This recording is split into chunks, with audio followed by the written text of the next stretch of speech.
മലയോര കർഷകർക്ക് പട്ടയം അനുവദിക്കാത്ത സർക്കാർ നടപടിയിൽ പ്രതിഷേധിച്ച് ഇടുക്കിയിൽ കർഷകരുടെ ചുംബന സമരം. മണ്ണിൽ ചുംബിച്ചായിരുന്നു കർഷകരുടെ പ്രതിഷേധം. സംയുക്ത കർഷക സമിതിയുടെ നേതൃത്വത്തിലായിരുന്നു സമരം. പട്ടയത്തിനായി ഒരുപാട് സമരം നടത്തി. എന്നിട്ടും അധികൃതരുടെ ഭാഗത്തു നിന്ന് യാതൊരു നടപടിയും ഉണ്ടായില്ല.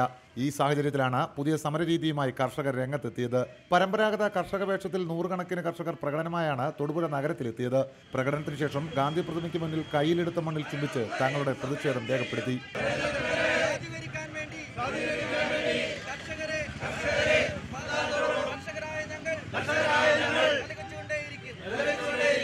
പല സമരങ്ങളും നടത്തി നോക്കിയിട്ടും ഫലമില്ലാതെ വന്നതിനാലാണ് ഇത്തരമൊരു സമരരീതി തെരഞ്ഞെടുത്തതെന്ന് സംഘാടകർ പറയുന്നു. ഞങ്ങൾ സദാചാരത്തിൽ അധിഷ്ഠിതമായ ചുംബന സമരം എന്നത് മണ്ണിനെ ചുംബിക്കുന്നതാണ് ഏറ്റവും പവിത്രമായിട്ടുള്ള സമരം എന്നുള്ളതുകൊണ്ട് കർഷകർ മണ്ണ് ചുംബന സമരവുമായിട്ട് അതുകൊണ്ടാണ് ഗാന്ധിജിയുടെ മുൻപിൽ വന്ന് ഞങ്ങൾ ഗാന്ധി സൂക്തങ്ങൾ ഉരുവിട്ടുകൊണ്ട് മണ്ണിനെ ചുംബിച്ചിട്ടുള്ളത്.